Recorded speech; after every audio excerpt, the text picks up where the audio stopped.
Good morning mga kapalaboy!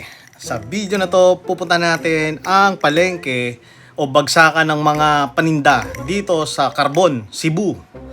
At ayan yung mga tumpok-tumpok ng gulay na talagang murang-mura at hindi nyo na kailangan tumawad. Tulong natin sa mga farmers na mga kababayan natin mga kapalaboy. Minsan, kapag may tumawag sa inyo na, "Oy, Pogi, bumili ka na." Aba, mga kapalaboy, tanggapin nyo lang na tawagin kayong Pogi. Namnamin nyo yan. Baka naman talagang Pogi kayo. Totoo yung sinasabi ng nanay nyo, mga kapalaboy.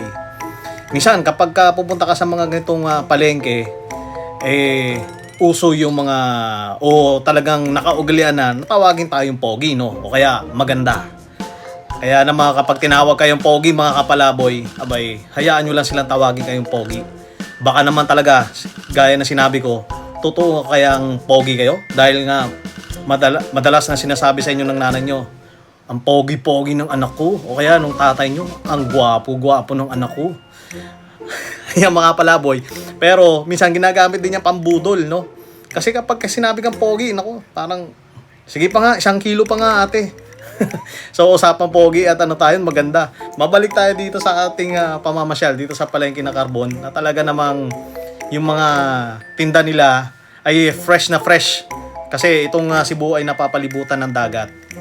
At talaga namang hindi walang duda o hindi kayo hinahinala na tinitinda nilang mga isda rito ay talagang fresh, no?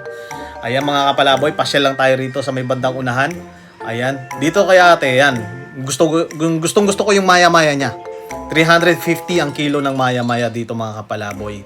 At sabi diyan kay nanay na yan ay matagal na siyang may pwesto rito sa palengke na talagang binabalik-balikan na kanyang suki.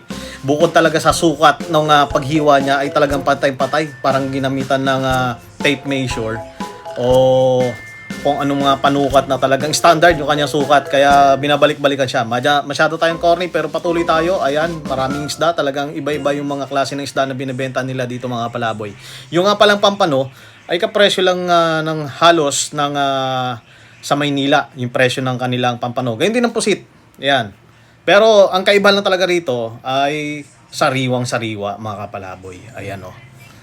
Shout out kay ate na ayan, sabi niya talagang hindi na kayo mag-aalinlangan na bumili kay ate dahil sariwa ang kanyang binebentang mga isda. Ayan, sa mga naglalakihang mga ng isda, uri ng isda, yung mga kapalaboy, mayroon tanige, tuna, talaga namang mga first class. Ayan oh. Yan, itong part na to, mga medyo pricey yan, 400 ang kilo.